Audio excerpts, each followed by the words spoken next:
Igitabo cy'Intangiriro umutwe wa 24. Ubukwe bwa Izaki na Rebeka.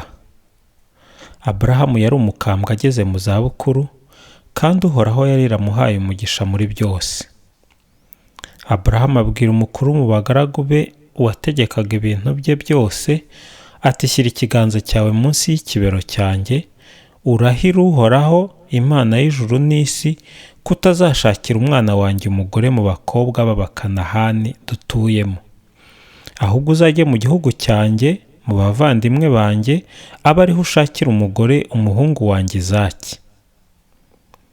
Umugaragu aramubaza ati ahari wenda umugore ntazakunda kunkurikira muri iki gihugu, nzajyane se umuhungu wawe mu gihugu waturutsemo? Aburahamu ati uzirinde gusubizayo umwana wanjye. Uhoraho Imana y'ijuru yankuye mu nzu ya data no mu gihugu cyanjye navukiyemo, yarambwiye kandi arandahira ati iki gihugu nzakigabira abazagukomokaho, kandi niba uzohereza umumarayika we akujya imbere, kugira ngo ubonere umugore umwana wanjye iyo ngiyo. Niba kandi umugore adashatse kugukurikira, uzaba ubaye umwere ku ndahiro wangiriye, ariko ntuzasubize umuhungu wanjye iyo ngiyo. Nuko wa mugaragu ashyira ikiganza cye munsi y'ikibero cya shebuja Aburahamu, maze arabimurahirira. Umugaragu yenda ingamiya 10 mu za shebuja, afata ibyiza mu bintu shebuja yari atunze, aragenda. Nuko arahaguruka yerekeza mu ntara ya Ramu yo hagati y'inzuzi ebyiri, mu mujyi wa Nahori. Abyagiza ingamiya hirya y'umujyi hafi y'iriba. Ubwo bwari bugorobye nk'igihe abagore basohoka mu ngo bajya kuvoma. Nuko arasenga ati Uhoraho Mana ya databuja, mpa guhura n'uwo nshaka, wereke databuja Aburahamu ubuntu bwawe. Dore mpagaze hafi y'iriba, kandi abakobwa bino bagiye kuza kuvoma. Umukobwa nza kubwira nticisha bugufi ikibindi cyawe ninywera amazi, nawe akansubiza ati cyo nywa, ndetse ndakuhirira n'ingamiya, azaba ari we wageneye umugaragu wawe Izaki, maze ibyo bizamenyeshe ko wagaragarije databuja Aburahamu ubuntu bwawe. Akivuga ibyo, Rebeka abasohotse mu mujyi. Yari umukobwa wa Betuweli mwene Milika muka Nahori, murumuna wa Aburahamu. Nuko aza atwaye ikibindi ku rutugu. Uwo mukobwa akaba mwiza cyane, kandi yari akiri isugi, nta mugabo wari waramumenye. Amanuka mu iriba, yuzuza ikibindi, arazamuka. Umugaragu yirukanka amusanga, aramubwira ati niba ubishaka, reka ninywere intama ku mazi yo mu kibindi cyawe. Umukobwa arasubiza ati cyo nywa shobuja. Maze ako kanya acisha bugufi ikibindi, amuha amazi yo kunywa. Amaze kumuha icyanywa, aravuga ati ngiye kuvomera n'ingamiya zawe, nazo nzuhire kugeza ubwo zishira inyota. Aranguriza bwanda ikibindi mu kibumbiro, yongera kwirukankira ku iriba kugira ngo avome, maze avomera ingamiya zose. Nyamugabo yamurebaga yicecekeye, yibaza niba Uhoraho yamugejeje cyangwa se atamugejeje ku cyo yifuzaga.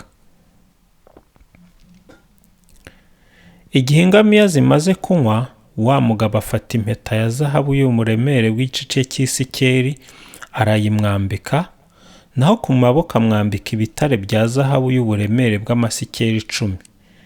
Nuko aramubaza ati uri umukobwa wande? Bimbwire ndabigusabye. Arongera ati ese hari umwanya waboneka kwa so ngo tujye kurarayo? Rebeka aramusubiza ati ndi umukobwa wa Betuweli, umuhungu wa Milika yabyariye Nahori. Ati iwacu hari isaso n'ubwatsi bwinshi, hari n'umwanya w'icumbi. Nuko umugabo arapfukama, yubika umutwe ku butaka, aramya Uhoraho, avuga ati nihasingizwe Uhoraho Imana ya databuja Aburahamu, utamuhisha ineza ye n'ubuntu bwe, kuko Uhoraho yanyoboye inzira ijya ku bavandimwe ba databuja. Umukobwa yiruka ajya kubwira nyina ibyo yari amaze kubona. Rebeka yari afite musaza we akitwa Labani. Labani uwo arasohoka yiruka bwangu asanga wa mugabo ku iriba. Yari yabonye impeta n'ibitare mushiki we yari yambaye. Amaze no kumva mushiki we Rebeka avuga ko uwo mugenzi yamuvugishije, niko kumusanganira ku iriba aho yari ahagaze iruhande rw'ingamiya ze. Aramubwira ati ngwino muhire w'Uhoraho, kuki waheze hanze kandi inzu nayitunganije hari n'ikiraro cy'ingamiya. Uwo mugabo aza mu rugo, ingamiya zikuraho imitwaro yazo, baziha ubwatsi, baziha icyarire, nawe n'abari bamuherekeje babaha amazi yo koga ibirenge. Baramufungurira, ariko aranga ati simvungura ntaravuga icyo ngomba kuvuga. Labani ati ngaho kivuge. Ati ndi umugaragu wa Aburahamu. Uhoraho yasendereje imigisha kuri databuja. Yamugize umuntu ukomeye cyane. Yamuhaye amatungo magufi n'amaremare, amuha feza na zahabu, amuha abagaragu n'abaja, amuha ingamiya n'indogobe. Na Sara umugore wa databuja, igihe yari ageze mu zabukuru, yamubyariye umuhungu, none yamuraze ibyo atunze byose. Databuja yandahiye iyi ndahiro, ati umwana wanjye ntuzamushakire umugore mu gihugu cy'Abakanahani dutuyemo. Ati ahubwo uzajye mu muryango wanjye, mu nzu ya data, uzaba ariho umumushakira. Nabwiye databuja nti wenda uwo mugore ntazemera kunkurikira. Maze aransubiza ati Uhoraho mpora ngenda imbere, azakoherereza umumarayika, azakugeza ku cyo ushaka. Uzabonera umuhungu wanjye umugore wo mu muryango wanjye no mu nzu ya data. Numara kugera mu muryango wanjye, umuvumo wanjye ntuzaba ukikokamye. Nibanamukwima nabwo, uzaba ubaye umwere. Uyu munsi nageze ku iriba, ndavuga ntuhoraho Mana ya databuja Aburahamu, niba urugendo ndimo warushigize ruhire, dore ndi ku iriba ngusabye ibi. Umukobwa uza gusohoka aje kuvoma, nkaza kumubwira nti niba ubishaka reka ninywere utuzi two mu kibindi cyawe, maze akansubiza ati cyo nk'ubwawe kandi ndavomera n'ingamiya zawe, azaba ari we mugore Uhoraho yageneye mwene databuja. Mbaye ntararangiza kwibwira ibyo, Rebeka barasohotse atwaye ikibindi ku rutugu. Amanuka ajya ku iriba maze aravoma. Ndamubwira nti mpa icyo kunywa niba ubishaka. Ako kanya acisha bugufi ikibindi, arambwira ati cyo nywa kandi nduhira n'ingamiya zawe. Nanyoye kandi yuhira n'ingamiya zanjye. Namubajije nturi umukobwa wande? Ati ndi umukobwa wa Betuweli, umuhungu wa Milika yabyariye Nahori. Nuko mpera ko mwambika impeta ku zuru, mwambika n'ibitare ku maboko. Hanyuma ndapfukama ndamya Uhoraho nubitse umutwe ku butaka, kandi nsingiza Uhoraho Imana ya databuja Aburahamu yanyoboye mu nzira kugira ngo mbonere umuhungu w'umugeni, umukobwa wa murumuna wa databuja. None rero nimushaka kugirira databuja ubuntu n'ineza, ntimunderege mumbwire. Nimutabyemera nabwo mubimenyeshe, maze njye iburyo cyangwa se ibumoso. Labani na Betuweli barasubiza bati ibyo biturutse kuri Uhoraho ntacyo twashobora kubihinduraho, ari icyiza ari ikibi. Dore Rebeka ari imbere yawe, mujyane maze abe umugore w'umuhungu wa shobuja nk'uko Uhoraho abivuze. Umugaragu wa Aburahamu yumvise ayo magambo, yubika umutwe ku butaka imbere y'Uhoraho. Hanyuma azana feza, anazana zahabu n'imyenda, abiha Rebeka, aha na musaza we na nyina ibintu by'igiciro kinini. We n'abo bazanye bararya, baranywa, bararara.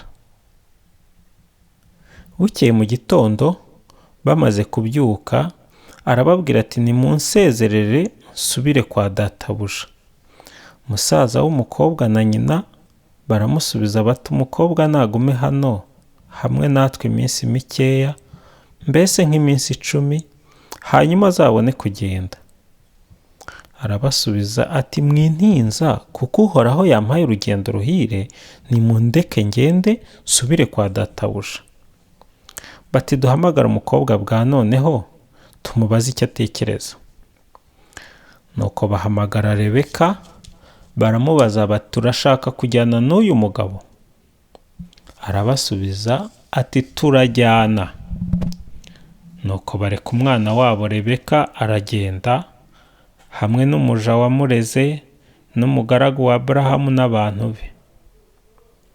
Rebeka bamuha umugisha, baramubwira bati mushiki wacu, uraba umubyeyi w'ibihumbi n'agahumbagiza, urubyaro rwawe ruzigarurira amarembo y'abanzi rubahashye.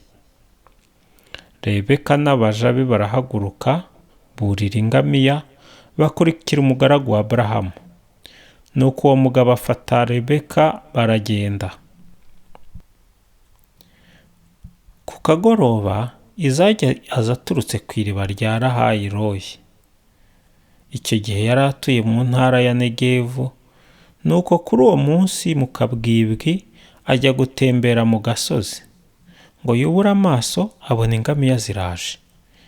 Rebeka nawe yubuye amaso arabuka Izaki yururuka ku ngamiya.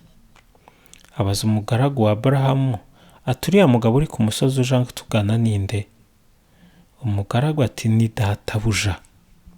Ako kanya Rebeka yenda igitambaro cyo mu mutwe aritwikira. Umugaragu atekerereza Izaki ibyo yari yakoze byose. Izaki yinjiza Rebeka mu ihema rye. Izaki arongora Rebeka, amubera umugore, aramukundwakaza, nawe amuhoza urupfu rwa nyina Sara.